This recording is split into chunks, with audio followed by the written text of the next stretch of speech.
This week on the Baseline Podcast, Josh and I are joined by a very good friend of the show, Brice Palm, who'll be joining us to talk about all the chaos that is happening in college football and the NFL with all the coaching changes. We've had so many amazing coaches call it quits, but then we're also talking about the NFL playoffs. Which teams are going to come out on top this weekend and who's going to be playing in the Super Bowl? All that and so much more coming up on the Baseline Podcast. Hey everyone, welcome back to another episode of the Baseline Podcast. And as you can tell, Ben is dying. Welcome back. I'm Ben. That's Josh. And Josh, we have a guest that's been here before. It's been a while. It's been a while since we've had any guest on, but it's been a while. Josh, why don't you go ahead and do the intros, and then I will carry on from there. Yeah, if you're a baseline veteran or a tier one, as Bussin' with the Boys would say, you already know who Brice is. But for the new people on the show, yes, we have Brice Palm here, big football fan, big UFC guy that we love having on. So roots for some questionable teams, but he has reasons. Right. He's shared them before. You can go and listen to the previous episodes. But welcome back, Brice. What's up, man? I'm ready to talk some Eagles football, make my predictions. Oh boy. You know, it is fun. I will say that Josh and I both, before we started recording, both said, so that audience knows, there might be coughing, muting. I don't know what else is going to happen. So both of us are like, so Brice might end up carrying the show. But Josh, how do you feel about, Josh, we joked about after, I think last week's episode, when we were off air, we joked about how, man, we're going to have to wait till Friday to record just because of our schedules and everything. We're like, man, it's just so tight, like with getting out and everything. And now I feel like we've been given the biggest gift of all, the gift of news, and it is phenomenal. So much news. Yeah. So it was like, okay, we're going to record Friday. It's going to be almost a week since the national championship happened. We're going to, depending on how quick Ben can get this episode up, you guys already know how some of these NFL playoff games went. So it's just in an awkward spot, but we've had so much rotation in the coaching world and surprising step downs and a couple replacement it's already named already. So we got a lot to talk about today for sure in the football world, Ben. But let's start off kind of working our way from Monday. Michigan is national champions without a doubt, as the t-shirts say, 15-0. I believe we both picked Washington, Ben. We thought that nobody was going to stop this Washington offense, that nobody was going to be able to push them around all that much. Yeah, I guess Brice did, but he wasn't on to share that opinion with us. But I did. I will give it though. I do talk Josh out a lot of times. Like I give these like numbers, and then Josh goes, you're not wrong. And then I feel like guilty when I am wrong, because then it feels like I pulled Josh down with me. You led him astray. I did. This is the deal, man. Is I thought that Michael Penix was unstoppable, and I've severely undermined what impact the Michigan defense and what their front seven and their offensive line can do to teams. And credit this Michigan defense, man. I think forced 3 turnovers. They were getting after Michael Penix. He was in pain at the end of that game. They held Washington, I think, 41 rushing yards while rushing for over 300 themselves. Amazing. JJ didn't have to do a whole lot. Michigan was able to play their game. He only threw 18 passes, and Donovan Edwards shows up out of nowhere with 2 big plays. So that was also an extra surprise for Michigan that nobody saw coming. But 15-0, Ben. I know that in Columbus, everybody's going to have strong opinions on this, and I know Brice, being an Ohio State fan, might too. But to me, this national championship, you can talk about whether it's legitimate or not, whether it should be stripped away, but Michigan was the best team this year.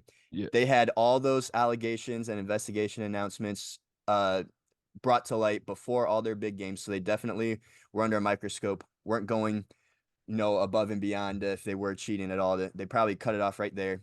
Are able to beat Penn State, Ohio State, Iowa, Alabama, and Washington all in a row. Fair and square, at least in that regard. You can discuss before that in previous seasons, but I think this Michigan win here definitely has some legitimacy to it, and they proved that they were the best team in the country this year. No, yeah, I agree, and I think Brice can agree with me that we talked about it actually before you jumped on, before we started recording the show, is that if you're Ohio State, like I know a lot of Ohio State fans are mad. My dad even says like, oh, they cheated, right? And you hear that, right? And again, I get from a Ohio State perspective, it's a rivalry, you hate it, but look, if you're looking at it from Ohio State football perspective, you have the biggest bulletin board material that you could ever want. You got a team that really played like an old Ohio State team. If you watch all the old Ohio State teams, what'd they do? They ran the ball, they pounded it, played really good defense. If you look back at Urban Meyer's teams, if you look back before that, yeah, it was different styles, but it was the same identity. And for me, did it suck seeing Michigan? Like, I didn't stay up for the game because it was really late here. I went to bed. Woke up, did it suck? Yeah, of course. But at the end of the day, I looked at it and said, what is worse, Michigan winning national title or the fact that they beat Ohio State 3 years in a row? For me, it's beating Ohio State 3 years in a row, like feeling like you couldn't be at that level.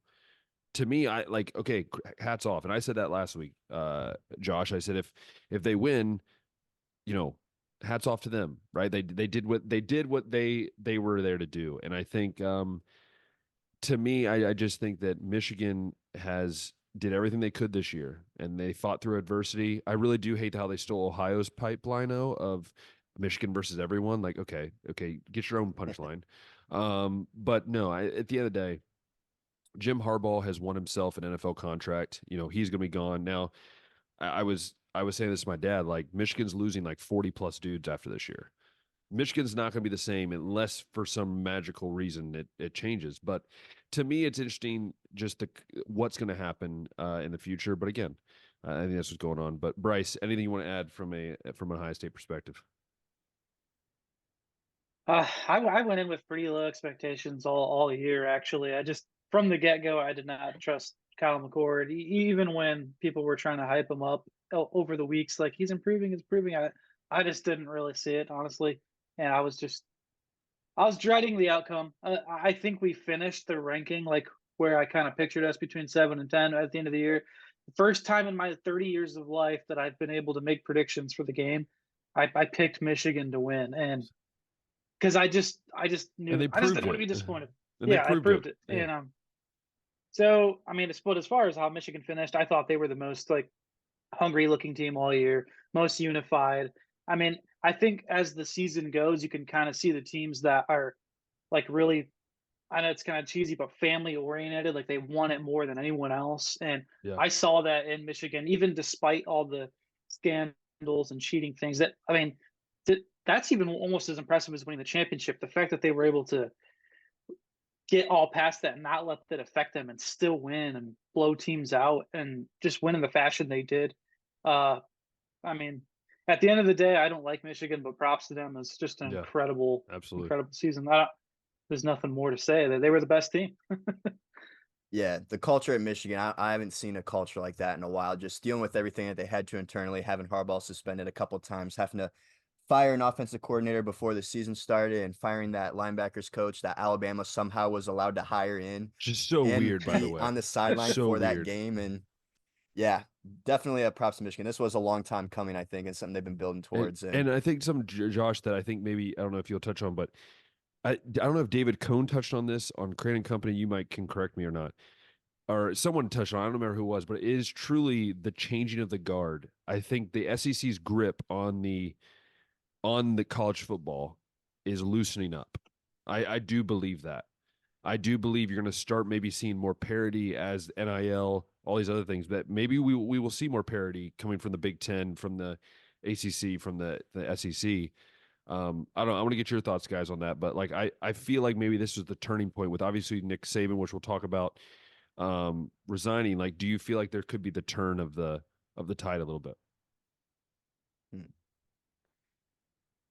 We'll go with a little more even, because I mean, SEC is still adding in Oklahoma and Texas, and I don't think Texas is going anywhere anytime soon. Brian Kelly is going to keep LSU contending. We'll see what Alabama's new hires are going to do to keep them on board, but Kirby Smart ain't going anywhere either. So really, the Big Ten has mostly just been Michigan, Ohio State, and Penn State's been a solid, I guess, third team. We're going to have to really rely on Oregon, Washington, UCLA, and USC, I think, leveling up the Big Ten, because if you were talking about like deep conferences, that's what's going to have to be done. I think the SEC right now has 4 or 5 teams that could win the Natty almost any given year right now, and I'm still, until I see proof from Lincoln Riley that he can do it over there, until I see Dan Lanning like actually get Oregon to that spot. I mean, they're definitely headed the right track. I'm going to go ahead and say SEC still king for now, but definitely this year it was Michigan's season. Yeah. And what do you think, Bryce? I mean, I live in the South right now, and hearing what the SEC fans, I admit, it annoys me to just the extreme about how they trash on the Big Ten and everything all the time. Yeah. But part of it is merited. Part of it's true. The SEC has been better, especially I think the bowl games this year. I'm pretty sure they outplay the Big Ten. But I mean, the bowl games I think have become a little more Nothing. Bowl games irrelevant aren't every anything year. you can use as a metric to judge anything anymore. Not anymore, but you still hear all the fans on the TV when You they will. beat a Big Ten team. SEC, SEC. But I think the playing field is being leveled a little bit with the NIL factor, but yeah, I mean SEC is still I mean, it's like we said, better. since the college football championship started, there's only been 2 north of the Mississippi River, right? I mean, sorry, since above Georgia, really, right?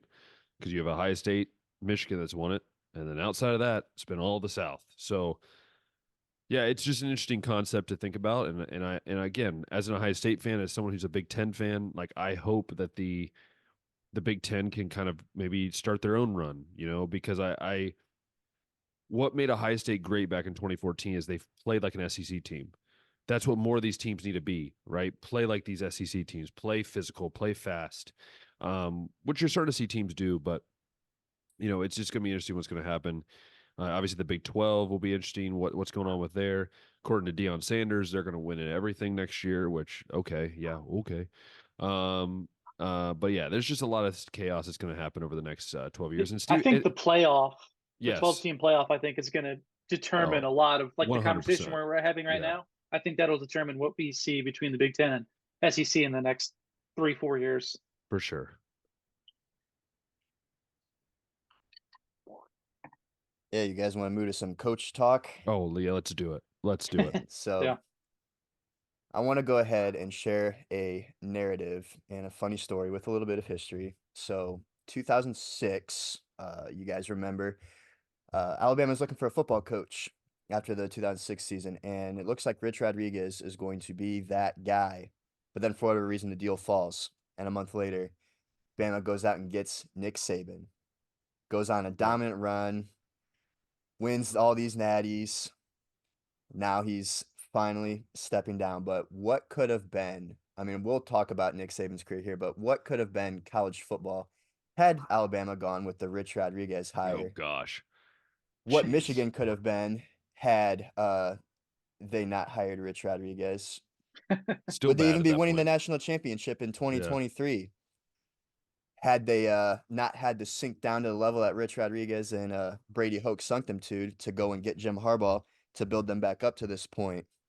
There's just a lot of fun things to look at when you like, man, look at this one move that totally changed the trajectory of college football. And after all this years of dominance, guys, Nick Saban is finally done coaching. But man, I've hated Alabama the whole time, but he's the greatest of all time. No, yeah, I mean, hats off. I as someone who's coaching football right now, right, and who's been around the game, and my dad was a coach, and look, as much as you're, as an Ohio State fan, you just like despise Alabama. I've always had respect for Nick Saban. I've never once bashed Nick Saban. I might have bashed Alabama as a team, or I might have said, "Oh, this player sucks" or whatever. But I've never once bashed him because I believe he's the pinnacle of where you can be as a coach. Look, I've even seen people compare him and Bill Belichick, and some people have even put him above Bill Belichick. And you know what? I'm there. Like I'm at that point where this man has coached. Think about it. He said this one time. He said, "I've coached a new team every single year."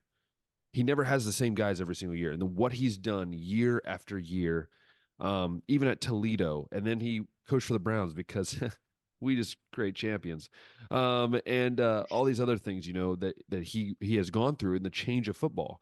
Now, we've heard that he hates the change. That might be part of the reason why he's stepping down. He says not, but could be. We don't know. But he's always adapted. His teams were always competitive. And, and I think for me, I think what really would solidify his case as the greatest coach of all time if he would have succeeded in Miami. If he succeeds in the NFL and maybe like wins a championship or wins a few playoff games, then I think that just, I mean, he solidified his whole career right there. But again, I think what Nick Saban has done for the game of football is tremendous. I think you said it best, Josh. When you think of Alabama, you think of Nick Saban. You don't think of, well, Alabama football is Alabama football. Like, yeah, but it's Nick Saban. And again, hats off to the greatest of all time. Yeah, it was bittersweet. I thought I'd be really excited and happy, but when I saw the news and then I It's just weird. was like, this can't be true. And then saw it more and more as I kept scrolling down, and it's everywhere. It's like, yeah, beating Alabama, if we can still, is just not going to feel as good No, it anymore. won't. It won't. Like when Ohio State beat Bama years ago when we won the first college football playoff, to me as an Ohio State fan, that's still one of my favorite moment is beating Nick Saban Alabama. We'll never be able to do that again. But I was happy that it happened. But it's bittersweet for college football because I think he is the best. I think there's so much more pressure as a college football coach than Oh, an for NFL sure. football coach. For So that's sure. why I would have no issue when we could have the debate what an NFL coach is or a college football coach, which one's harder, which one takes more skill. But at the end of the day, I mean, I think it's pretty evident that being a winning college football coach is far more difficult than an NFL. So I'd have to give Saban one of, if not the greatest coaches ever Yeah, for sure. in football in general. Yeah. Yeah, that's a tough one. I think it's harder to win the NFL actually, just because of the way it's set up. Everybody's supposed to go 8-8 over there, whereas in college football, there's definitely that huge talent discrepancy. But even Yeah, still, Well, the kind of run that Nick's gone on, we haven't really seen in quite a while. it's true. I'm factoring in a lot of like being a coach as a whole. I mean, the culture, like you're representing a school, that kind of pressure, like students. I mean, you're a huge part of the recruitment class and talking to players and getting them to come. Like in the NFL, you have somewhat of a say in what players you get and things like that, but you're more of just working kind of with what you get given to you. Unless you're Bill College, Belichick. I don't think Saban's always had that, but Hmm. Yeah, and now that Nick is out, we got the report that Kalen DeBoer, As we were recording this, by the way, it was like literally yes, 10 minutes before we started recording, this came out. Kalen DeBoer from Washington. That was I love it. one of the few guys that I thought might be in the running for this job. It's tough to follow up a legend, but when I think of Nick Saban, I mean Nick Saban is Alabama very much so. Before he got there, I mean 50 years ago, Bear Bryant was there, whatever, but nobody really cared about Alabama football. They don't necessarily have the legacy that some of these other teams have or the attractiveness that some of these other teams have, but because of Nick Saban, now they got the boosters to buy in. They got all these facilities. They got the, rapport with recruiting and whatnot. So someone like Kalen DeBoer, who basically has always won everywhere he's been at True. every level, only I think 12 career losses now after the It's just Michigan game, weird, dude. is a It's just is a really solid mind-boggling. hire for them to continue to come in here. But I figured he might be in the running. Maybe Dan Lanning, maybe Mike Norvell, maybe Lane Kiffin. They all said Uh, no. So Yeah, but here's Kalen DeBoer. So I'm going to go ahead and say that I am a fan of this hire. Uh, Kalen DeBoer has only coached at the Power Five level for 2 years, I believe. Before that, he was winning at Sioux Falls at the NAIA Fresno level. He State, was I winning believe. at Fresno State, and he's done really well getting some lower level recruits to develop into the players that they are now, and going out and getting Michael Penix in the transfer portal and stuff. So he's done well up to this point, but I mean, anytime you're following a legend, I mean, he could go 9-3 or 10-2 every year, and it ain't going to be enough for that fan base that's used to Well, playing the Natty every other year. it But remind as far as an overall hire, I love it. it reminds me a lot of Ryan Day with Urban Meyer. I mean, think about what Ohio State fans are doing to Ryan Day right now. They just went 11 and what 10-2. Like in most places, 11-1, yeah. that is amazing, right? And that's what happens when you follow a legend, right? Like Urban Meyer, like Nick Saban, wherever you are. But this is a funny thing. My head coach of our football team here in Hungary texted me this, and you guys will think this is funny. Think how crazy it is that Kalen DeBoer was an OC at Eastern Michigan in 2016. Now he's the head coach at Alabama. It just Yeah. shows you the places you go, the moves you make, the games that you decide on. Like it's so valuable. And I think in a way, as an Ohio State fan, I'm like, oh great, leave Washington. Like let's just leave Washington like in the dust, right? Like that's the one less team. But at the same time, I'm interested to see what happens at Alabama. I'm with you, Josh. I think this is a great hire by Alabama. It's a younger guy, not super young. He's like 49, I think. So he's not super young, but he's still a younger guy. I think the only thing I'm interested to see is how many guys does he keep, not only in the recruiting class, but how many guys does he keep on the team? Because there's a lot of guys that I know Ohio State, there's already reports out there chomping on the bit to see if these guys go in the portal. How many guys does he keep? What guys from Washington does he bring down? And how does his coaching style fit at Alabama? So again, I think there's so many factors, but again, I agree with you, Josh. He could go 10-2 for the next 12 years, and they'd be like, he's a failure, right? And if he never wins national title, he's a failure. And it's the same with Ohio State. It's that same pressure because there's only a few jobs in all of America that has that much pressure in college football, and I believe it's Texas, it's Alabama, it's Ohio State, and maybe Clemson, but again, it hasn't been a proven thing. But I think those three, right, is where you don't win, you feel that pressure, and you feel that, and even maybe Michigan, you feel that pressure, that destructive kind of like attitude by fans that can really cause things. Brice? Yeah, I don't have a huge comment on this one. We can go to Josh. I will say though, what you just said is more emphasis on why I think being a college football coach Yeah. is harder or carries more weight or you'll be remembered a lot more because I mean you can go 10-2 like you said and but if the fans don't like you, you're not getting You're written not in the winning. history books. You'll I mean, be look at written down as a failure. I mean, look at Cooper for Ohio State. I mean, that dude had probably the best talent of any coach at Ohio State history, and he couldn't win against Yeah. the game that mattered. So again, I think that's what changes in college football. And look, if Auburn goes out and beats Alabama every single year for the next 4 years, he won't even be there for 4 years. I mean, that's just the way Mhm. it works in college football. That rivalry is going to be really interesting too, watching Hugh Freeze build up the I Auburn know. program and see It's gonna be fun again. how much afloat Kalen DeBoer can keep the Alabama program. Okay, my question is over under on wins for Alabama first year under DeBoer. I'm gonna put it at over under 8 wins. Over under 8 wins for his first year. And let's say he keeps 90% of his 80 to 90% of the guys that are on the roster. Maybe he loses not guys that are already leaving, but like current guys right now that have not graduated or declaring. Yeah, the last 3 recruiting classes for Alabama have been like in the top 5 all time for them. So they're not short of talent, Yeah. and they just added Caden Proctor and Caleb Downs, 2 freshmen that played a ton this year Which already. those are the 2 guys that Ohio State is hoping go into the portal is what they're hoping. Yeah, I don't know if they'll go necessarily, but it is going to be interesting. I mean, at least as far as recruits go for like next year's class, Ryan Williams, He's already said 5-star not. wide receiver, has already decommitted. But as far as guys that are already in the building, if they'll jump ship, I don't know. But we also have the Oklahoma and Texas factor coming in, Yeah. and that's So- going to be interesting too. Make the schedule a little more tricky. And I So- think Alabama, do they play Michigan next year in the regular I season? do Yeah, believe I they figured do. I'm not. looking at their schedule right now. Michigan is not on it. No, I think it's the Okay. following year. I'm pretty sure it's 2026. I believe, Okay. or Maybe They 2025. play that's what it is. Wisconsin. They do play Wisconsin, the Wisconsin. Big They're Ten not going to team. be that bad. Okay. Yeah, the Michigan Alabama matchup must be further down the road then. But I'm gonna say over 8.5 wins. I think they can win 9 or 10. Yeah, I'm going to I'm go. with Burris on there. Yeah, I'm going to go. I think they're going to win 9. I think it'll be solid 9 next year. So I'm going to go over. I think they're going to get to 9. I think they'll lose some of those games that maybe we're not used to seeing them lose, but maybe they lose here and there. Yeah. Yeah. If I I'll had to give them guess 9 too, wins. I think Las Vegas will probably pick like a 9.5 or 10.5 for over under once they come out with the 2024 odds. Yeah, it's true. But yeah, let's see. That's gonna be interesting too, because it could create a domino effect of who's gonna be the next Washington head coach, and if they are able to pull somebody from one other program, like it just the domino effect of all the coaching carousel all over again.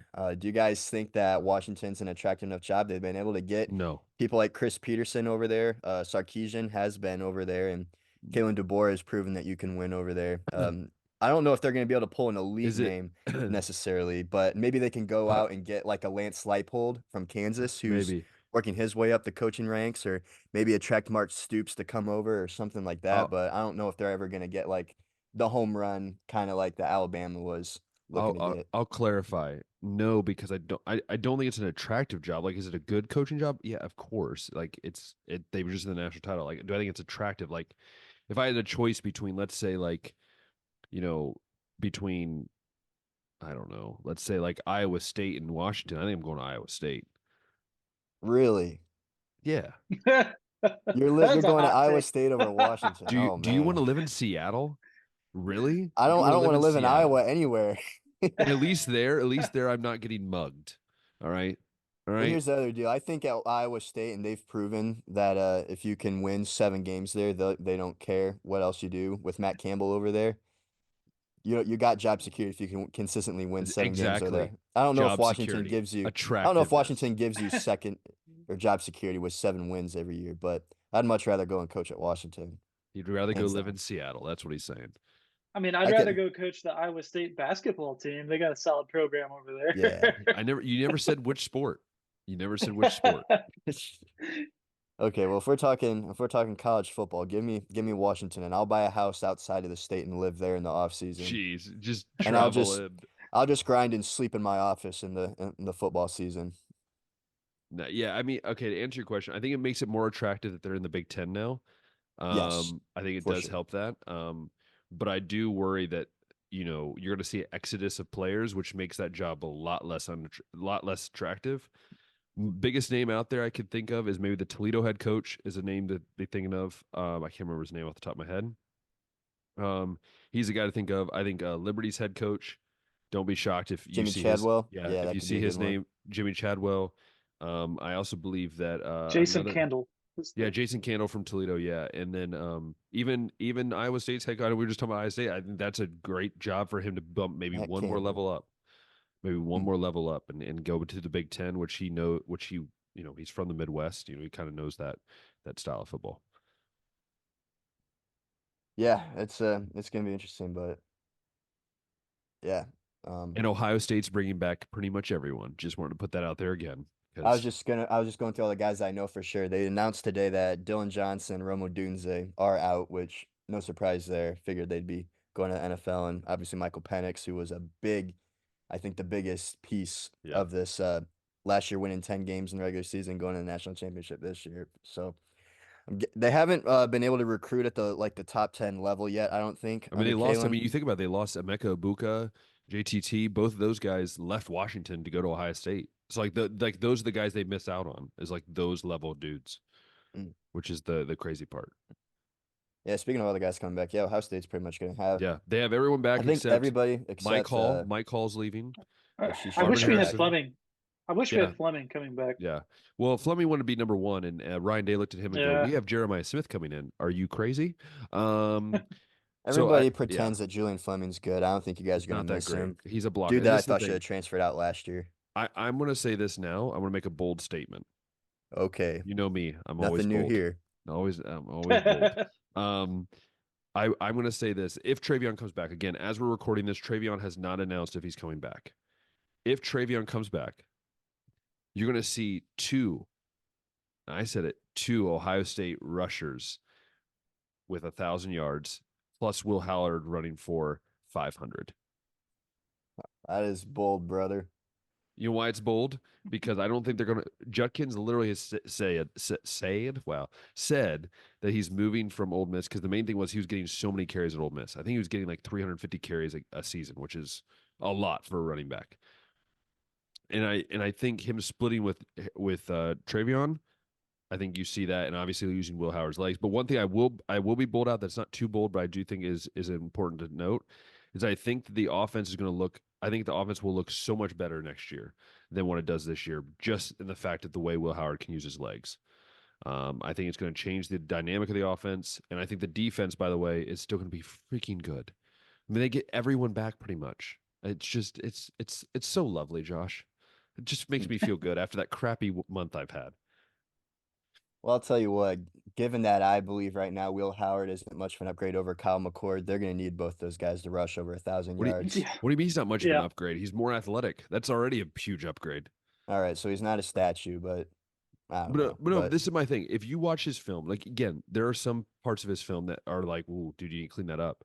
But if you watch, he makes pretty much the same throws as Kyle McCord, but you add athleticism. I'm telling you, as someone who played quarterback, as someone who coaches quarterback now, I've had, even last year here in Hungary, I had a quarterback that was athletic and I had a quarterback that wasn't. I can tell you which one won us games when we needed to win games was the one that was athletic.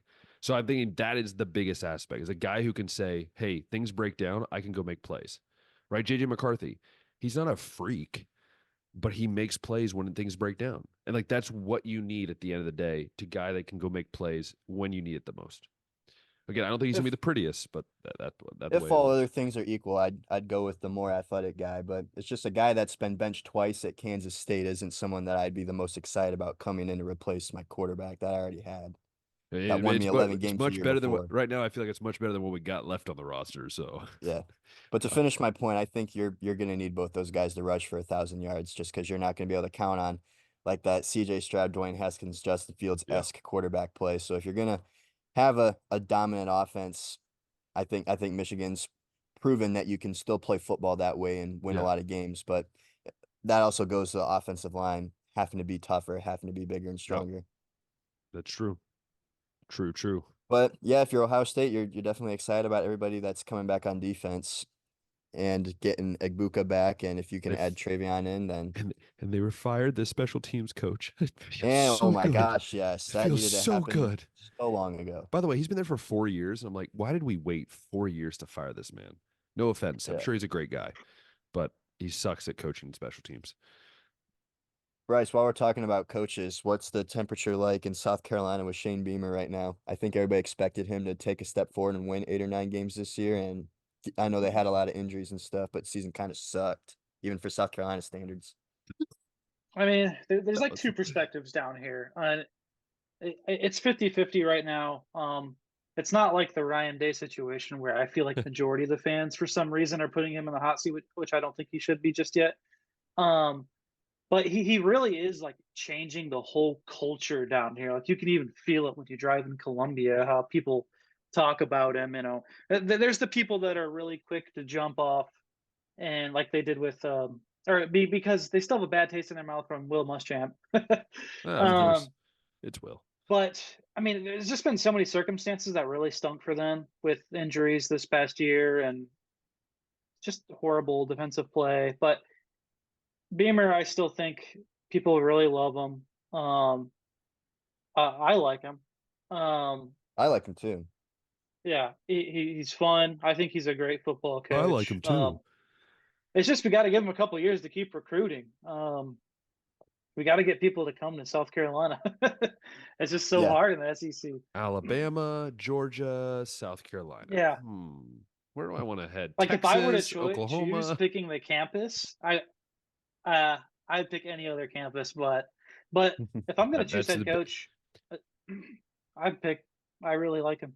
I Like could tell I'll you as someone play for him. who's helped coach at the college level in basketball, campuses is like a lot bigger than you realize. Like these players think of campus as like that's where I'm living, so I need to look cool.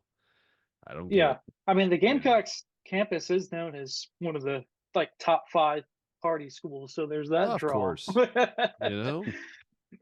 The stadium's very underrated too. Stadium atmosphere when you see it on Yeah. TV or watch videos of the Yeah. crowds, very, very strong presence there. Yeah, I've been to Ohio. I've been to Ohio State and Gamecocks, and I will say, when you're in Ohio Stadium, it feels a lot more vast, like you're part of something that's just so big, like an empire. But when you're in the Gamecocks, it looks smaller, but the energy in there is just as big. Like it matches Ohio State's. They can. I think Ohio Stadium can fit what 100,000 fans ish. 105. I think. Gamecocks are, I think, at like 77. But that even with that like 30,000 discrepancy, it's the energy is still the same. Especially with the sandstorm. My goodness, you get it stuck in your head for weeks. Love it. Yeah, I've been to a Ohio State game. I've been to a Michigan game. I've been to a Notre Dame game. I'd love to get to like a game down in the SEC at some point just to experience the culture down there and see how it compares to the Midwest teams up here. But Yeah, come on down this season. I try to go to one every year. So all right.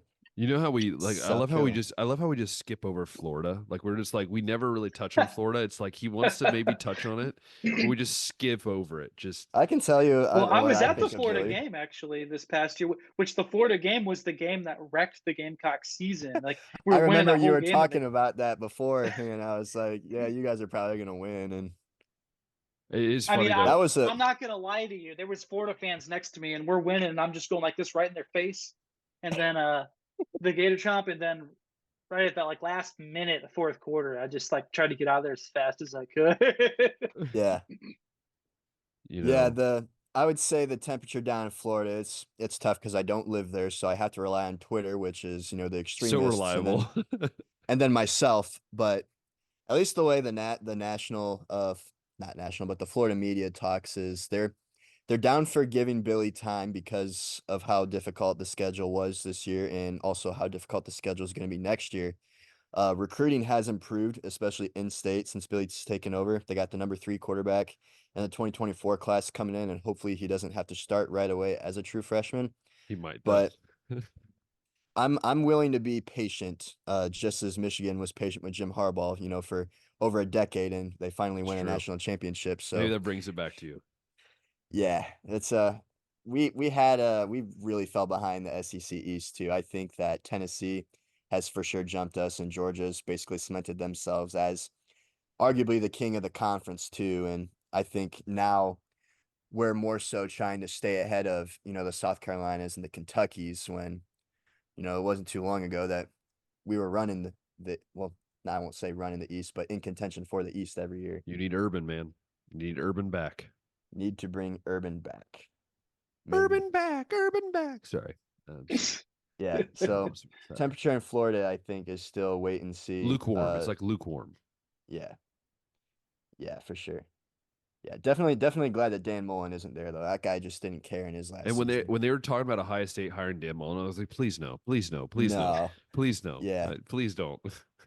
Save us now.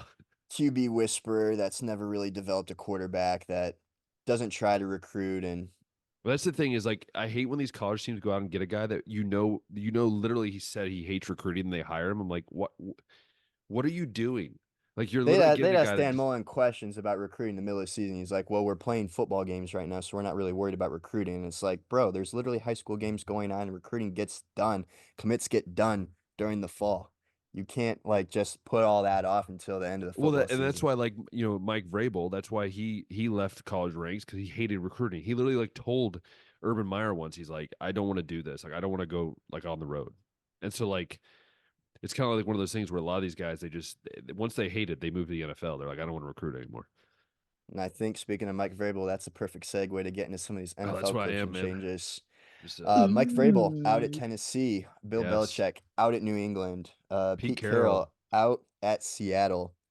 We do Ron have one Rivera. change already. Hey, don't yeah, forget Ron- Arthur Smith here. I don't know Yeah, if you guys Arthur- talked about him yet. Arthur Smith, Not yet. Ron No, Rivera. Arthur Smith out at Atlanta after 3 straight 7-win seasons, and Ron Rivera, who we knew would be out as the Washington coach. But yeah, let's start. Arthur Smith getting mad, by the way, about the handoff that was supposed to be a knee. Which, by the way, Jameis Williams got balls.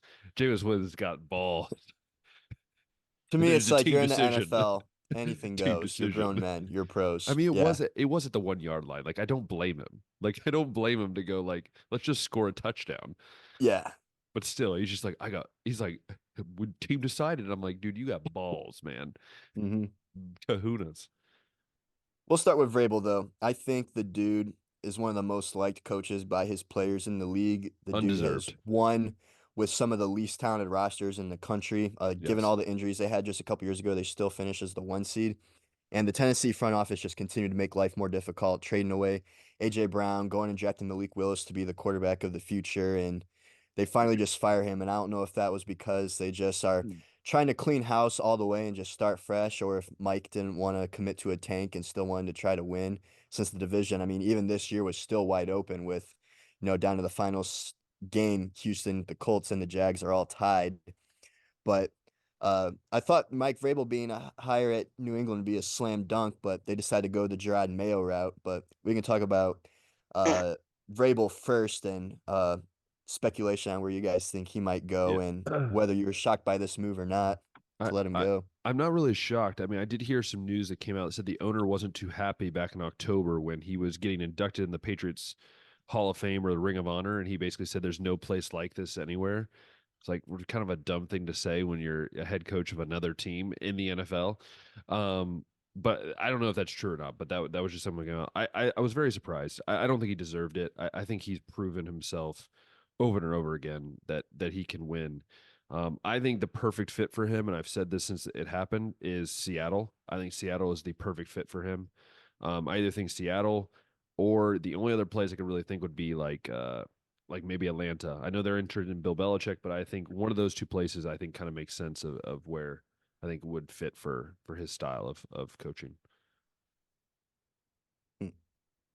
Yeah, I thought Atlanta made the most sense for Vrabel, but it's hard to really say. I don't know. I was just Yeah. going, like you said, based on style. I thought I could see it working in Atlanta. Yeah, for sure. Yeah, as far as like, I don't know if the way that Tennessee is, I guess, run their style of play is mostly just because of the personnel they've had, or if that's how Mike Vrabel likes to do things. But I mean, Arthur Smith is one of his former coaches on his staff too, so maybe that's kind of why Atlanta has I guess, a system similar to the way that Tennessee would do things, and it just wasn't as successful, which is why he got fired too. But maybe Mike could do it better in Atlanta. But I think Mike could probably win at any program he goes to. Yeah, for sure. If I wasn't so set on Antonio Pierce being retained by the Raiders, I'd say Mike Vrabel could definitely succeed with the Raiders too. But I think if the Raiders are stupid if they screw up this head coach thing again. Yeah, the players loved Rich Bisaccia the last time they had an interim, but Didn't nobody listen. else in the Oh league yeah, I gave him the remember time of that. day either, so maybe he really wasn't all that. But Josh McDaniels definitely wasn't all that, and I called that from a mile away. You But did. You did. the defense, man, was so good under AP, and they need to keep him on and in some capacity. I'd make him the head coach and give him a legit shot. For sure. I'm with you. I'm with you on that. Do you guys think that I mean, as old as they are, Bill Belichick and Pete Carroll, are they gonna get other jobs in the league, or do you think they just, well, go off in the sunset and well, retire? I know Pete Carroll is going to stay with the Seahawks and like an advisor role, or Yep. in the front office. So I know that. I think Bill Belichick. I think he gives it maybe like a one more. I don't know if he will. Like maybe he'll kind of feel it around and see what's going on. But I think either he goes to one place for maybe like a 2 to 3 year stint, or he just says, I'm done. I just again, Bill's one of those guys different than Nick Saban, where like Nick Saban's like willing to like retire and just kind of like do his thing as in retirement. But I think Bill just like if he retired, he wouldn't know what to do with his life. I just think that's the way he is. So I could see him going to somewhere like Atlanta or somewhere warm. He is old. So Atlanta, even Las Vegas, if that was open, it would be very funny since Tom Brady owns or he's going to be a part of the ownership group. That would be a kind of a funny coincidence, but again, we'll just have to see what happens. Yeah, I Yeah. don't know what Bill's gonna do. It really depends. Has he come out and said like what his goal is, what he wants to He do? has not said he's going to Because retire. He just said we're I parting mean, ways. That's all he said. it's either he goes to a team that's kind of in a rebuild phase and they hire him to get that team on track and build the culture, which is probably not the case, or they a team that's in a mode to ready to win a Super Bowl, which is probably the case, is where he would go. But I don't really think there's any teams out there that need a head coach Seattle's that about, look like they're Seattle's about the other than closest maybe one. Seattle. That's about it. They're the closest one. Maybe in 3 or 4 years they could be something special. Imagine him, Pete Carroll, and then he hires Nick Saban as his DC again. Wow, that would be just wild. Yeah, that'd be something like when you see those pictures of the old Washington Redskins roster where Matt LaFleur and Sean McVay and Oh, Kyle that's so Shanahan were all crazy, on man. it. It's so nuts. Yeah. No other coaching changes have Nope, happened in the NFL, right? not Uh, really. No. I wish there was some coaching changes in Philly with their offensive and defensive coordinator, but They do we suck could right probably now. talk about that after we go 1-out in I playoffs. mean, I mean, I think we're, I think we, I mean, they are going one out in the playoffs. That's going to happen. We why could don't we talk about talk playoffs. NFL Yeah, let's playoff? do it. Yeah, Let's do let's it. talk NFL playoff picks, and let's start in the NFC with that much more enticing matchup than what I anticipated. But Tampa Bay, I know they only won 8 or 9 games this year, but the way that Philly's been playing lately, Bryce, I don't feel good about it. I'm gonna go ahead and stick with Philly just because I'm not brave enough to make that upset pick. But Baker Mayfield, man, And could come out and do some stuff to you guys, I and think. and Josh will not give a score because he doesn't believe in scores. I Like I don't have to believe like in giving I have to scores. literally like push him every time. Like, hey, give a score prediction. Come on now. So I think Tampa at their best is maybe as good as Philly at their worst. I think Tampa's just bad. I mean, Baker's been great, and he's been great with what he has. But I actually, contrary to popular belief right now, as a disappointed Eagles fan, I do think we'll win at least one game. I think we'll beat Tampa. I mean, I wouldn't be surprised if it's a nail biter just because of all the pressure and everything. But I actually like that Philly has an away game. And another Eagles player earlier, I think it was Darius Slay, made a comment like, I think it's actually good for us that it's a travel game because the Philly fans have just been brutal at booing us like for 4 quarters Yeah. lately, which is some of it's justified, but Slay has been dealing with injuries. But we beat Tampa in Tampa earlier this year. We think it was week 2 or 3 on Monday night, and I think we'll carry that over. I think we'll handle Tampa. Yeah, I mean, I think it's going to be a close game. But I do believe that the Eagles will squeak this out. But I would not. I'll say this: I won't be surprised if Tampa Bay wins. Like it wouldn't surprise me if Tampa Bay pulls this out. But I do believe the Eagles win. I'm going to give a score of 23-17. I think it's going to be a very tight game, down to the last few tush pushes here and there, and we'll make it. Yeah, just to fill everybody in here. So the Eagles have lost 4 out of their last 5. They've lost to Dallas. They've lost I to didn't know Seattle. that. Yeah, Yeah, they lost to Dallas. They lost to Seattle. They lost to the Arizona. Cardinals. They lost to the Giants. Oh They do gosh, have a win against the Giants in that span, but yeah, 1-4 in their last 5. Tampa Bay isn't that much more impressive. I mean, they beat Carolina 9-0 to secure this spot in the playoffs that they could have secured the week before if they could have taken care of business against the Saints, but they lost that by 10. They did beat the Jags before that and then beat the Packers before that, so that's really their only Well, solid win, I'd say, recently. if you put it out there, the Bengals, who finished 4th in the AFC North, have the same record as a team that's going to be the 4th seed in the Yeah. NFC. I mean, that's the whole reason that Tampa Bay's in the playoffs. It's nothing to do It's with just like talent and ridiculous. skill. It's just how bad their division was. Division's Yeah. always bad. Like the Really, lead truly. changed in that division how many times in the last 4 So weeks of the much. season? I'm not sure, but yeah, I at least feel confident enough in Philly that they can at least win this game, but I don't know if I'll pick them much more after that. I believe in Jalen Hurts and the experience that they got over there from last year's I mean, playoff we run. still have to admit though, like the talent is still there. Like it's not a whole Yes. lot different than our last AJ Well, year's Brown I is Super still Bowl mean, there. team. Devontae Smith is still that's there. the thing. Jalen Hurts is Our still offense there. only got better. Listen, a Lamborghini is great when the parts are there. The problem is if you don't have an ignition to start it or an engine to run it, then it's just a bunch of parts. You got to have an engine to make it run. Yes, preach, Ben. Yeah. Mm. Well, the engine Yes. is in this scenario is the coaches, Brian Johnson, horrible offensive coordinator. Please, Panthers, take him, please. Yeah, they scored 10 points in that Giants game last week. They scored 17 in that Seahawks game and 13 in that Dallas game. And some Play people were calling. saying the Eagles are going to go 16, they're going to go 15-1, 16-1. They're going to dominate the NFC. Yeah, okay. Yeah. Yeah. I will go ahead and try to give a score here. I think Oh it my will be a goodness, low Josh, scoring game. it's a new day for Josh. New year. What did you say, 23-17? I said 23-17, yes. All right, I'll go 24-17. Oh, you jerk. I'm going to go 30, 24 Eagles. Oh gosh. 30-24, all right. Next. Sticking in the NFC here. The most interesting matchup to me here, just because of all the story. Matthew Stafford back this season, brings the Rams back to the playoffs after all the injuries that they dealt with last year and really a fall off from their Super Bowl winning roster. But the Lions, definitely a team that's happy to be here, winning their division, being able to move on, I guess, after the Matt Stafford trade. But now they get to face each other at Detroit. This could go. I mean, all these games could honestly go either way, guys. But I'm feeling really good about the Rams, the way that they ended their season, and with wins over the 49ers, wins over the Giants, the Saints, Commanders. They had the loss to the Rams before that, but they end the season with 4 straight wins, which they're playing their best football right now, which is what you love to see. Not that Detroit has fallen off a cliff by any means, but they also still have a really young roster and are kind of new to the scene. And I feel really good about picking the Rams in this one. I'm going to say this is a great game. It's going to be phenomenal. But the Lions are my pick, and the main reason, okay, I could look at the schematically. It's just the Lions. Like, it's just cool. And no, honestly though, I do think the Lions overall this year have played very, very well. Now I don't know if Laporta's not playing, right? The tight end. I think he's hurt pretty bad, right? Can't remember. I know he got hurt. I cannot remember if he's on the list or not. Yeah, I think don't know he's if Laporta's in or out. All right, I just know he left the game last game. But anyways, mainly He's this is going me. to play. It looks like he's going to play. It Okay. says they're optimistic.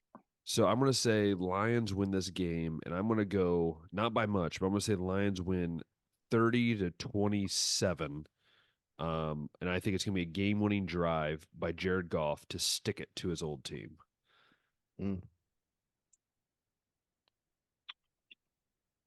Well, I'll make my prediction. So this playoffs is just really like Josh and I have talked about this all season. The NFL play has just been, and I'm sure you guys have talked about it in previous podcasts, maybe, but NFL play by almost everybody has been pretty terrible all year. True. Yeah, And it's even the been teams that have, It's been a trash go ahead. season, in my It opinion. is. It has. Yeah, and even the teams that have like looked great at times had really crappy sections of the season. Other than like maybe the Ravens have been the only real solid, consistent one, The although they did Browns. drop one to the Browns, yeah, which are terrible. But no, back to this game, the Lions and Rams. Like, I wanted to be the only one that was going to say the Rams are going to win, but apparently it's like a hot upset pick right now. It's like a lot of people are taking the Rams. So yeah, I'm also taking the Rams. I think every year there's always that one wild card game that everybody just kind of looks at that lower seed and looks like and says, yeah, they're going to beat that team. And I think it's the Rams and Lions game. They're just so, and Josh, and we talked about this a couple weeks as well. The Rams are just stinking hot right now. Like going into next year, they're going to be, I think they'll be an NFC contender for the title. Yeah, I just don't think the Lions are going to be able to handle the pressure of the playoffs scenario, even at home. I believe in Dan Campbell. I'm thinking the Rams win comfortably. I'm going to say, I feel like it's going to be a high scoring game. Give me a 42-35. I think it's going to be a shootout. Rams. And I'll go ahead and give my score. I lean more on the higher. Do you see how he waits? By the way, Bryce, do you see how he waits till we give our scores? And he just tries to level it out in his head. I was leaning towards the Rams score in the 30s. I'll give the Rams 38 and Detroit 29. We see your thought process, Josh. I'll give my score on this next game first. Okay. Check this out. So the last game in the NFC here we got is Packers Cowboys. And this one's got storylines on it too, just because of Mike McCarthy being a former Green Bay head coach and Jordan Love getting it done, getting Green Bay to a playoff season. I think he had over 4,000 yards and 30 touchdowns, which is crazy, something I didn't see coming. But we talked last year, Ben, trying to pick the Cowboys in the playoffs. They played, I believe, Tampa Bay, and that was a bad Tampa Bay team, just like this year's team was, but Tom Brady was in the lead. And as much of a slam dunk as it seemed to pick Dallas to win that game, and I believe they did, it was like, do I really want to go against Tom Brady? Plus, Dallas always sucks in the playoffs. I think this team is headed in a good direction. That. You do remember that? I was really disappointed with your pick. Yeah, I was like... Yeah, and I'm sure that Brice can maybe speak on this too, but Dallas is a team that I don't think anybody wants to run into this year. Definitely can't be excited about the direction they're heading. Dak looked incredible, played at an MVP level. CeeDee Lamb might have welcomed himself as a top 5 receiver in the NFL this season. I'm not going to give Green Bay much of a chance in this one. Dallas, I think, can also put up in the 30s. I'm going to give Dallas 31 and Green Bay 17. Ooh, I like it. I agree with you. I think the name's Deron Bland. That dude just like has a pick six, like just waiting for him every game. I'm going to say that I agree with you. I think it's going to be a little closer than what you think, but I do believe that the Packers will, I think, be there in like till the third quarter, and then the Cowboys will wake up and Jerry Jones will spike something in all their waters, or I don't know what's going to happen. But The other day, I think it's going to be Cowboys win. I'm going to go 28. I'm going to go Packers 21. Okay. Yeah, this is one of the ones. And again, I want to reiterate this playoffs. I truly feel like anything can happen. I True. don't think there's a lot of games on here that other than maybe one that I'm like that for sure. I can see that outcome happening, and we'll get to that in the AFC. Mm-hmm. But this is the second one that I had to say like, okay, I'm certain, but you never know with Dallas. They're a joke all the time. But because I feel like I've had a lot of bad luck as a fan this year. My coworker and I were joking because he's a Cowboys fan and I'm an Eagles fan, and I have all my Ohio State memorabilia and my Eagles memorabilia up. And he's like, "This is the year where Michigan wins a championship and Dallas wins a championship." Oh, gee. The teams I hate the most. This is So Nate, right? yeah, he's in our All fantasy right, league. Nate. And for those of you that don't know, I did end up beating Josh Burris and went on to win the Oh, we championship. know. Oh, we know. Yeah, I only previewed that and I didn't share the results. But yeah, well, there you go. And I destroyed him. Wasn't close. It was So embarrassing. I think Dallas right now, I hate to say it because I'm just going to follow the bad luck story. They're my Super Bowl team for the NFC. They're going to go. So I think they handle the Packers. How is it allowed? How is it allowed out of your mouth as an Eagles fan? Is that even allowed? It's not. I'll probably be denounced as an Eagles fan after this. But Probably. but I also try to be a realist at the same time. Unlike a lot of those crazy Philly fans that I don't want to associate with. So basically, you're a Florida fan. Oh shoot, man. I'm sorry, I had to, Josh. Give me like a 20, 23, 38. Dallas runs it up in the fourth. The other thing with Dallas too, they've been involved in a lot of blowouts this year, one way or the other. That is true. Mhm. Like starting off the season, they had that 40-0 against the Giants, but then they had that 42-10 against the 49ers that they lost. They've beaten the Rams 43-20 this year. They lost to or actually they beat the Eagles, I should say, 33-13. That was ugly, but then they get pounded by the Bills 31-10. So it's been an up and down season, I guess, but I feel confident in Dallas coming out kind of for similar reasons as the Rams over Detroit, just because Green Bay, I think a lot of their stars are younger and more up and coming and figuring things out this year. And Dallas is just, I think they've finally figured some things out in the locker room, I should say. They've never been a team short of talent or short of wins, but just something seems a little Plus, bit different about this year's team. they're unbeatable at home as well. So all the more reason I think they take this game pretty handily. Oh, yeah. So that wraps up the NFC. Moving over to the AFC. Let's start with our Cleveland Browns, Ben. We've beaten the Texans already this season, but that was without CJ Stroud. But this time around, they also are missing a lot of their receivers. I believe they're missing a couple players on the offensive line. So having CJ back for this one may not be enough to save them. However, Joe Flacco could be due for a 3 or 4 interception game, as we've seen a couple times this year already. And we've also been winning in spite of a bunch of injuries that we've had in our roster this year, too. But I feel good about Cleveland being able to go into Houston and take care of business here. I don't think it's going to be the blowout that it was last time, where we brought in our subs a little too early and had to put our starters back in. And we had, I think, it up to 3 scores at one point. But right now, Vegas has a spread at Cleveland 1.5, and I don't know if it'll be that close, but I'm cool with giving Cleveland a touchdown edge here. 1.5. Yeah, I think CJ can get them up to like that 15 or 16 range, and I'll give Cleveland 24-16 final. I was thinking about this game, and I agree with you. Someone was saying that, well, they didn't have CJ Stroud last time. I'm like, yeah, but he doesn't play cornerback. He wasn't guarding Amari Cooper. He won't be guarding Amari Cooper, who just lit up the Texans defense. And so I'm thinking about this game, and there's a lot of injuries. I know Denzel Ward is questionable. He hurt his knee in practice. There's a few guys obviously not going to play. Dustin Hopkins, please don't let this be like the game where we actually needed him, and then it's please, yeah, just please don't let that be the game. But it's going to be interesting for me to watch this game. How does the defense respond? How does this team respond to being in the playoffs? But this season only gets more unique as the year goes on. And I love it. I love this Browns team. It's one of my favorite Browns teams I've ever watched. And I'm really excited to see what happens. And with that, I'm going to say the Browns win 34-20. Whoa. Yeah, give me give me the consistency of the Browns on just all levels of the game versus the Texans. And again, I'm still in the boat where anything can happen in any game, but I'm fairly confident in the Browns. They come out, just win an average game. I mean, I love the story here. It's very reminiscent of a few years ago when the Eagles won the Super Bowl and they had Yeah. Nick Foles, and I feel that same thing with this Well, team. Jim And Schwartz even said that. He even said that. He said it reminds him of the Eagles team and like some of these other teams that he's coached with. Very similar. yeah, well, there you go. I mean, just more evidence for that. But being from Ohio and growing up around Cleveland Browns fans all my life, like I really want to see them succeed too. Just and especially if they win, I can kind of say, "Oh yeah, I was always a Browns fan. I'm from there." But no, just kidding. I'll always be an Eagles fan. But yeah, give me the Browns. Give me 27-24 Browns field goal game.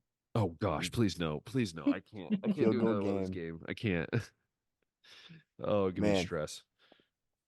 So other game we got here is Miami at the Chiefs, and these teams have already played this year, I believe, over in Europe.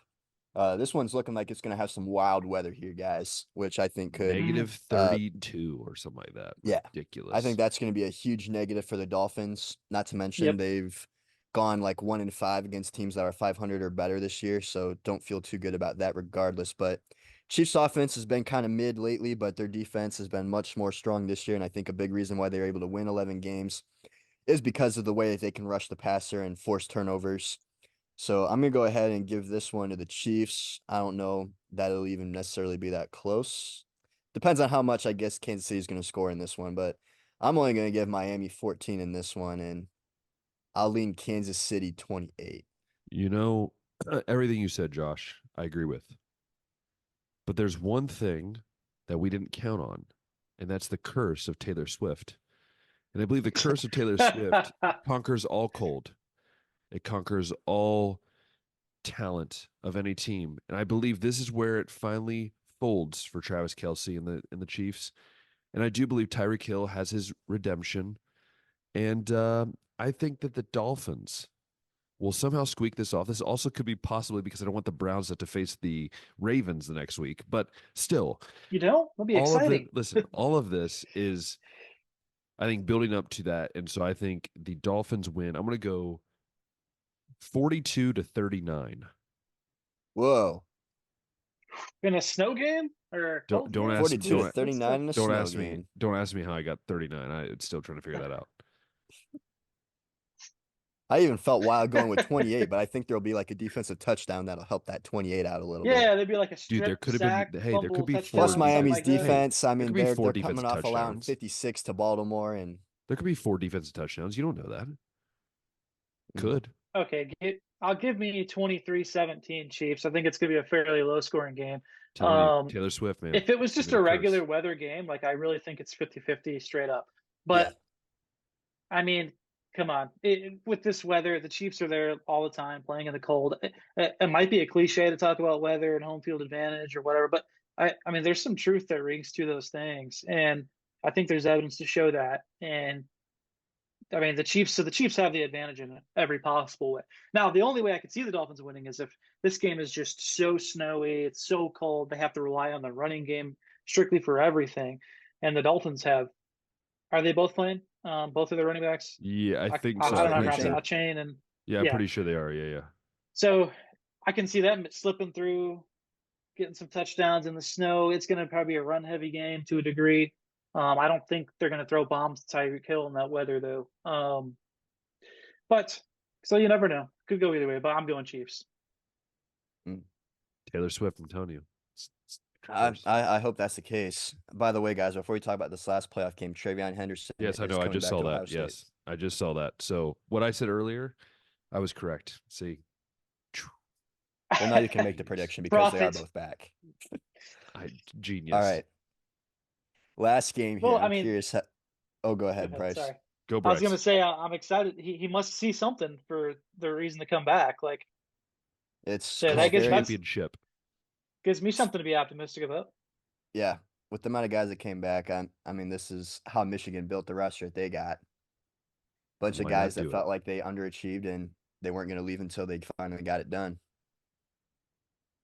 But I think there's also they didn't project as high as what they initially thought for the NFL too. We don't So have it to might talk about be. that part. We don't have to talk about that part. They We don't have wanted to talk come about that back. part, but also the fact that they can make some NIL money also doesn't hurt either. So guys That's that true. should be staying in college are staying because they can make close to maybe the same amount that they would as a mid-round NFL pick, That is true. or at least enough that it's not so bad not making that NFL money so early. But anyway, final game, guys. Steelers Bills. Okay, this is not. Bills This have is not been even so close. inconsistent all season long until they finally I think they switched offensive coordinators and they've won I think 5 of their last 6. Meanwhile, the Steelers have been winning games without quarterback It's play just all awful, season dude. long. Like they Just basically just ugly. got like a statue at quarterback, snapping the ball, bouncing off its hands and falling on the ground, and somehow they still win games. Like Tomlin should be fired by now. Like he should have been fired by now, but But they he's went not. 10-7 I somehow. know. They That are annoys now back me. to being a quarterback away in Pittsburgh, and I hate that as a Cleveland fan. But I think the hot pick is gonna be the Bills guys, just because Josh Allen is the sexy name and Stephon Diggs and all this offense that they got over there. But No TJ Watt something though. I know, no TJ Watt, so that's why this pick, probably won't hit. But I'm really feeling like Pittsburgh, in spite of all their issues with that Oh, quarterback, can come out and win this first game. uh, Kind of a one-off, just a one-off, yeah. and then they're gonna get spanked by whoever they play in the second round next. But Buffalo, even in the past hasn't really done a whole lot to like show that, yeah, that when they get to the playoffs, they take care of business either. And Pittsburgh, I mean, they're a young roster and have had their struggles too, but it's just in two teams that are used to playing in the cold, I guess. And this game, it actually might get moved over to Cleveland actually, just because of how the weather over in Buffalo is looking right now. But I think the Steelers could do something crazy and go ahead and win one game here. Oh, But wouldn't it's it gonna be? have to be a There's low scoring game Josh's though. terrible pick of the year. My Oh terrible pick gosh. of We'll the come year. back to I this one couldn't. next year. Yeah, I had to be a little bit different than some of you guys. I think we've been about the same on all these picks so far, except the Rams and Lions one, and then Ben had to go with the Dolphins in that game. But You this is know, my Poor my guy. weird pick. This is my weird pick, I guess. I'm gonna go with Pittsburgh here, and I wouldn't put money on it, but I'm gonna go ahead and say Steelers 17-14. It's gonna have to be a low scoring game. I'm gonna go Bills win 13-6. Whoa. I'm gonna say that the old Steelers from like 4 weeks ago show up and they just can't do anything offensively. And their defense without TJ Watt, it's just kind of like eh. And then the Bills are just like eh, because that's what they are. And yeah, so I'm gonna go Bills 13-6. I mean, this Steelers team is. Why are they in the playoffs? That's what everyone That's says. what I said, man. After they beat Baltimore, I'm like, how'd this team win 10 games? I think. I mean, to me, they clearly have the worst roster on this out of This all is the the NFL teams, worst AFC and playoff NFC. roster, even worse than Tampa Bay's, I think. Oh yeah, for Yeah, sure. I agree for sure. Give me Bills. This is the game that earlier when I said there's one game where I think I can confidently say it's going to happen. That it's the Bills over the Steelers. Give me 38-17. I think the Bills just go out there and Ooh. smack them. Mop the I floor have, with it. yeah, I think they do. I think the Bills are the Eagles of the NFC. Yeah, they did lose a bunch in the end, like the Eagles did, but I think they're the same kind of style where they have everything they need. They just need to have that big win, and I think the Bills to get that big win, which will eventually propel them to the AFC Championship. All right, well, that's all the playoff games. Do we feel confident to pick Super Bowl picks? Yes, I knew 1000%. Ben would be. I knew Not Ben would be. confident, but we can. Yeah. Bryce, let's start with you. You mentioned you think that Dallas could be that team in the NFC. Is that the case? Well, but based on my playoff predictions, the matchup would then go to the way it would play out. Eagles and Philly would play each other in the divisional round. I just don't like the Eagles' chances against Dallas. Dallas looks really good, but I don't want to talk about it because it makes me want to cry when I'm talking about it. So I'm just going to get it over with right now. They beat the Eagles. They go to the NFC Championship. 49ers, better than the Rams. They go. So will Dallas finally get over that ancient rivalry against the 49ers? I do. I think they do this year. I think Purdy's going to have another 4-pick game. And we're going to see Dallas go to the Super Bowl.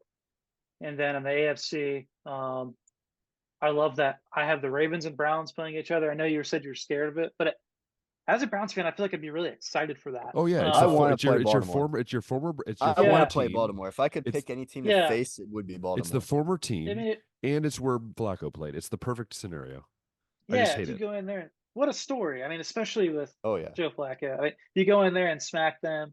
Come on, man. You got to taste the Super Bowl pretty close from there. But I don't think the Browns will do it. I just don't. I think reality is going to hit smack you in the face, and then Ravens, unfortunately, are going to win. And then I'll see the Bills beat the Chiefs. Not going to elaborate much on that. I think it just happens. Bills, Ravens, AFC Championship. Ravens win just because there's no one that I can say this year that's been the best overall looking team except the Ravens.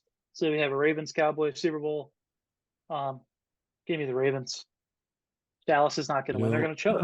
I can't pick them to win anyways. So It's true. I feel like this is such a lame pick because most people are probably just going to pick the Ravens because it's probably the easiest pick. But and normally I don't like to do that, but I just don't see any other story playing out. Let me follow you up, Bryce, because I also like the Ravens. I think there's a lot to like. They lead the NFL in point differential. They lead the league in rushing yards per game. They lead the league in sacks. They're tied for first in forced turnovers. And when you're playing playoffs in January where the weather's cold, I think they're the team that's set up the best to do that. I kind of agree with you on everything that you said in the NFC as well. Baltimore and San Francisco rematch on my end, though. I think we will. Yeah. I think we will see that Dallas San Francisco matchup. But I was really confident that San Francisco could have been in the Super Bowl last year if it wasn't for all the issues that they had at quarterback in that game. Yeah. I believe it was against and Philly. Injuries. I mean, if everyone was healthy, they arguably would have beaten Philly probably. But or if they just had a quarterback on the roster that wasn't Christian McCaffrey doing Wildcat stuff. But yeah, yeah, and a good. I feel good about San Francisco. I think they're clicking on all cylinders too. So I'm gonna go ahead and say Baltimore and San Francisco, but I am gonna pick Baltimore to win. Bold is my middle name. I was thinking I'd about argue this it's your first name. You just go by Ben. Browns, Lions. Normal. Just say it. True. You're close, actually. No. So this is my thought. I think it's going to be the Lions versus the 49ers in the in the NFC title game, and I think that the 49ers will go through. I'm not that crazy. I think the 49ers do. I kind of like their defense. Their defense is really good. I like what they're doing. Then on the AFC side, this is the year. This is the year that every Cleveland Browns fan has been waiting for since we were born. And because Josh is not willing to say it, and because Josh is not willing to put that in there in the existence, I will say it. The Cleveland Browns are going to the Super Bowl. I repeat, the Cleveland Browns are going to the Super Bowl. And yes, and when I say this, I mean this. I'm not doing this as some gag or some like little joke. I mean this. The Cleveland Browns, they've proven to me this year when I've doubted them, pretty much every week I've said something to Josh where I'm like, I don't know, this team's not that, that'll be interesting to see. They've beaten the 49ers once. They've beaten some other good teams. They've beaten the Ravens. They've beaten these teams. And I'm going to tell you this right now, that when we are talking the end of February or the middle of February, Cleveland Browns will be your Super Bowl champions. And I will be crying for about a week straight, and then I'll cry more, knowing that my Cleveland Browns will be known as the greatest team of that calendar year at least. But yes, Cleveland Browns win the Super Bowl. I picked Cleveland to win the Super Bowl, I think, after the 2021 season when they just had that miserable fall off after the win over Pittsburgh in the playoffs, and I can't do it again. Plus, with all it takes a true fan in the tough times and the good times, and that's what I'm doing. I'm sticking my neck out. Hey, can I say that I actually don't think it's that bold to do, because again, the narrative here is, at least my narrative has been, there's been no team that, other than the Ravens, I think maybe you could make an argument, who just like sticks out and says they're winning. The Ravens and the 49ers. Browns have beat the Ravens. So the AFC's pretty open. I think it's Baltimore and everybody else, honestly. But I think if that day comes, Josh and I won't be able to record the podcast because we'll just be crying. Like we'll literally be in like this emotional like high. Like I'll try and carry the conversation in that one if the Browns Does anybody win. know the date of Super Bowl Sunday? What's the date? Does anybody know the It's date the of Super Bowl 8th. Sunday? Is it the 8th or something like that? February 7th or 8th or Like something usually, like that, yeah, Super it's usually Bowl. like that first. Well, the week Sundays are the 4th and the 11th in February. So I'm guessing it's the 4th. Oh, That it's could the be 11th. The The 11th. 11th. Okay, let me see if that's a day that I work. Hopefully, I don't. Oh, that sucks for you. Let's see. Browns in the Super Bowl and you don't get to see it. The thing is, this is the The thing. for me. 11th is a day that I'm supposed This to is the work, but I thing. would get off at 7. Bryce, this is the I get thing. to watch the second half. When the Super Bowl's on, for me over here in Hungary, it's like 2:30 in the morning, and I have school the next day. So it's just, Oh, jeez. I will be sacrificing my whole day. It will be. I don't have sacrificed. vacation, and it is a day that I have to work. I have to work every other weekend, and that is a day that I do have to work. I'm so right now. sorry. So sorry, Josh. As long as I Well, at stay on least days, I can watch the second half. According to the him, game according to him, usually doesn't starts matter. at 6:30. Yeah, but this is the They thing. usually kick them off at 6:30. This is the thing, Bryce. He doesn't Right, care and I get because off at the Browns are going to make it. So why does he care? He has no faith in them. I have faith. Even still, like Faith. watching the Super Bowl is something I still want to do, regardless of who's there. Every episode, I have this cup. Every episode, I drink out of this cup. I live, I breathe the Cleveland Browns. Hey, I got orange on today. Do you drink out of this cup every single episode? I didn't think Yes, so. I make the 13-hour flight to Hungary and take a sip and fly back. Well, I got the tush push, so You got the tush every push, yeah. episode. We're just going off the rails today, and I sound more dead as we talk. Man. You know, I just realized people who probably aren't watching the video have no clue that I have a Jalen Hurts That is figure here, and true. I'm literally pushing his tush to the end zone. Sounds probably so wrong audibly. He's pushing the man's tush. You know, so many ways. We covered the bases, right? We did. Oh, wait, that brings us to UFC fight cards early 2024, Bryce. Because obviously I'm amazing at this. I'm so good. Need you to at these. fill us in because I have been seeing some new fights get announced over the last Yeah, couple sure. weeks. Just ask me some questions or whatever is intriguing to you, and we can review it. All right, let's start with the next pay-per-view, which is going to be UFC 297. That's Strickland and Duplessis, which a little while ago I Yes. wasn't sure that this weight class was even going to be that exciting. It just seemed like Adesanya versus, basically everybody else until Sean finally took him down.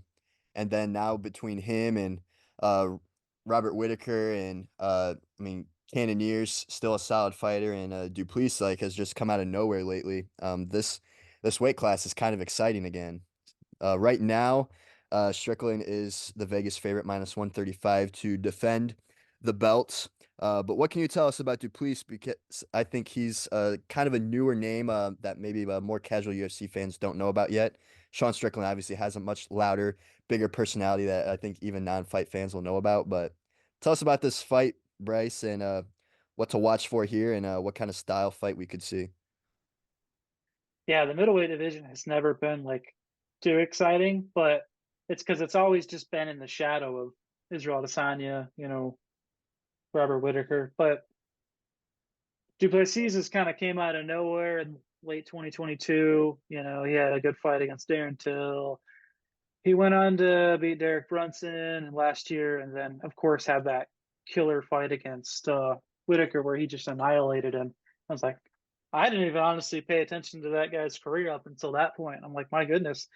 And then when he got on the stage or he got on the cage with Israel Adesanya, I was like, oh, this is I'm no African brother of yours. Yeah, because he's actually from Africa and all that. The whole thing was hilarious, and I was looking forward to that matchup. But unfortunately, or fortunately, I mean, it depends how you look at it, Sean Strickland actually beat the crap out of Adesanya, which I enjoyed watching. It was time to see a new guy up there. It needed to happen. And I think it was good for the middleweight division.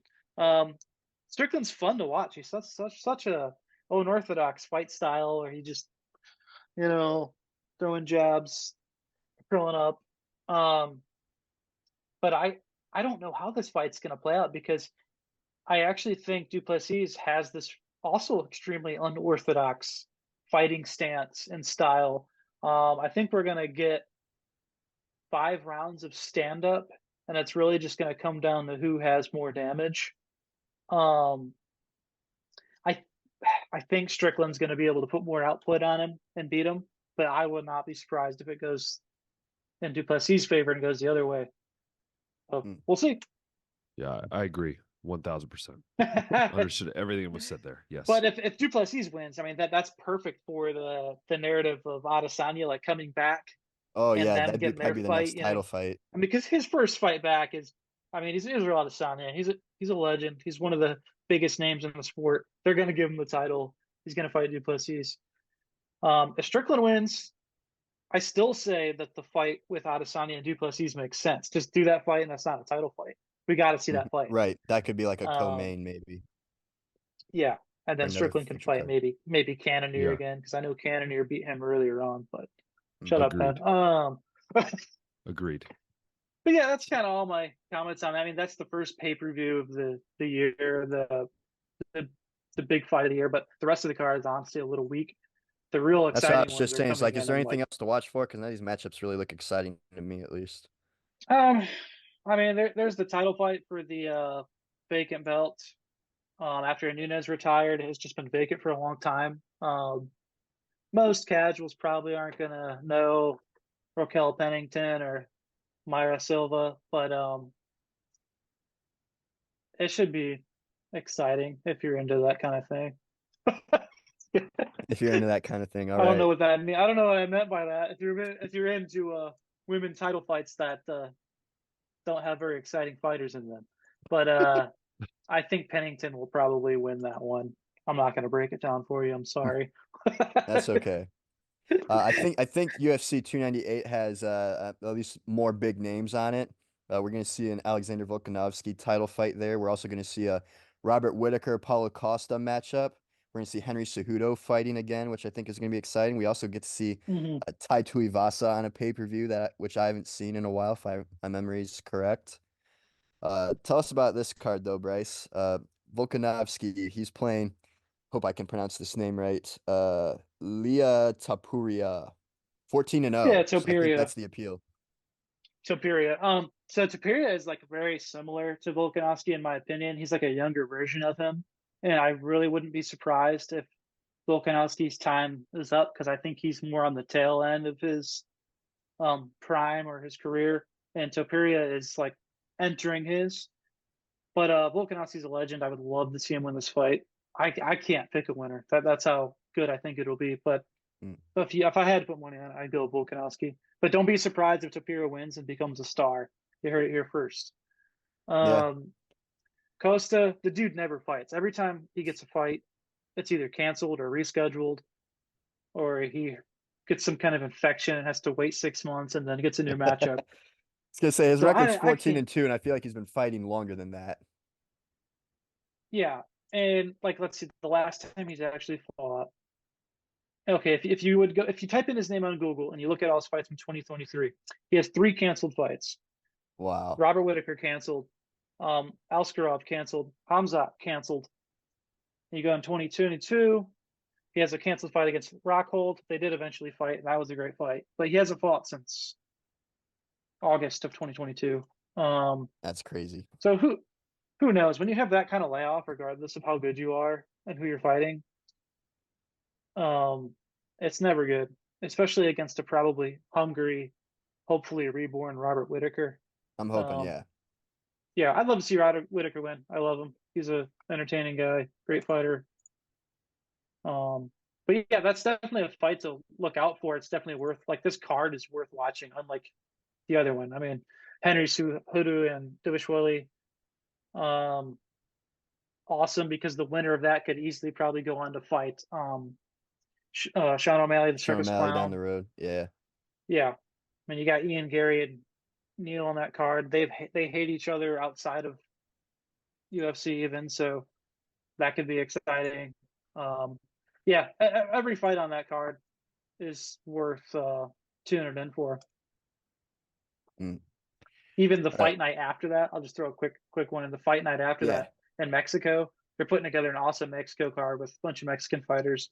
I think you like Brandon Moreno. He's the main. Oh yeah, I love Moreno. I love watching him fight. Brian Ortega's should be in this card exciting too. Yeah, that's a 5-round fight. Ortega's arguably one of the best jiu-jitsu practitioners in the game. Yair Rodriguez is one of the best unorthodox, crazy kickboxers in the game. Should be a good card. Raul Rosas Jr. also is on this card too. Up and coming. Yeah, they're gonna have all the great Mexican fighters on that card. He's kind of a rising He's star. young, We'll see. very young, but yeah. Really young. The last card we'll talk about is UFC 299. That's in March, and that's a Sean O'Malley title fight against Marlon Vera. Heading that one up. We'll also see Dustin Poirier versus Benoit Saint Denis in the co-main. As far as the other names on this go, nothing really stands out to me. Maybe you can fill us in on some of the other fights on that card, but what do you think of this one? Yeah, the card's actually stacked. I mean, I would say 70% of these fights stick out to me. I mean, obviously O'Malley and There's Vera, definitely a lot of good doing, records on here. Yeah. O'Malley and Vera are rematching. Vera's the only one to have beat O'Malley, but it was kind of like this weird doctor stoppage, leg injury thing. So O'Malley always says he's still undefeated and everything. So there's a cool storyline going into that. I do think O'Malley's better, so he'll probably win, but I don't know. Dustin Poirier is one of, if not my favorite fighters. That's going to be a 5-round fight.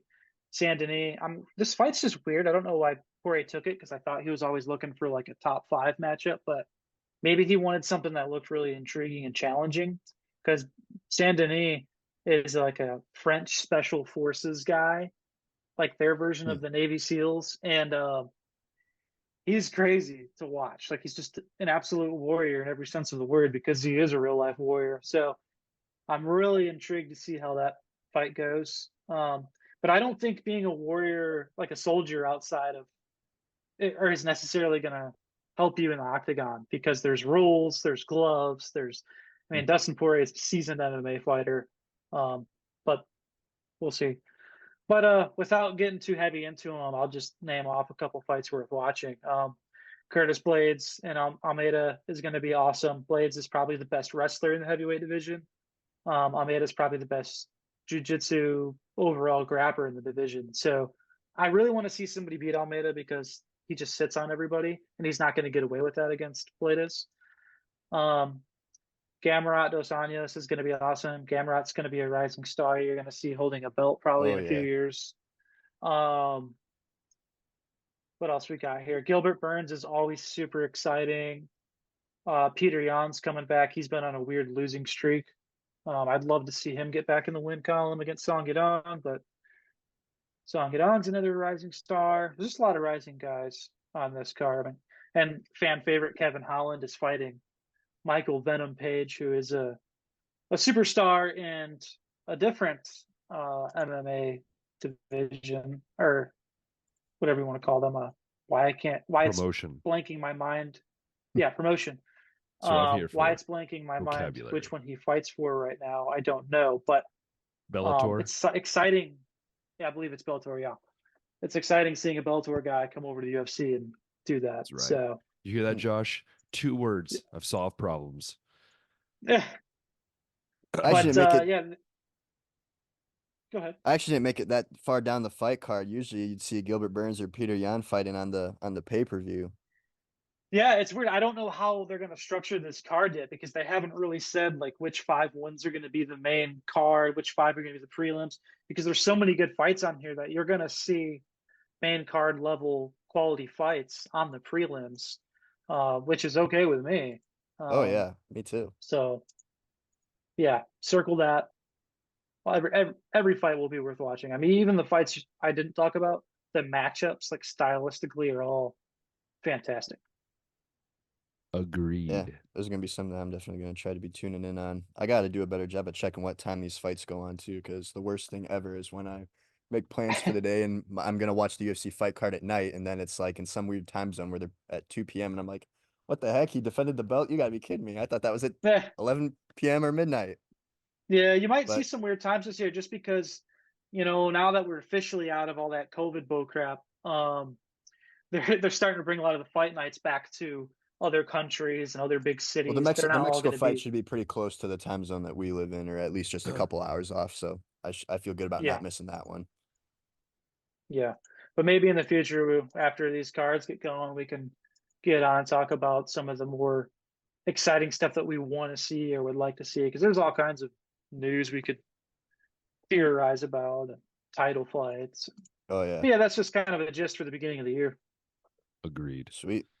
Well, that was so enlightening. I always feel enlightened when I hear about fighting talk because I don't hear that a lot over here in Europe. But we want to thank Brice for coming on, talking about his Eagles, talking about Ohio State football, talking about Eagles, fly. oh jeez, yep, that's what we had to hear. No, we are thankful, Brice, for you coming on, spending time with us. Obviously, Josh and I, we appreciate all of you listening. And if you've enjoyed listening or watching on YouTube, go ahead and click that thumbs up button, hit the subscribe bell, hit that subscribe button and notification bell. There we go. I'm just out of it today. I'm loopy. Make sure you do that. That'll let you know what's going on when we have new episodes coming out. You can watch some of our old stuff as well.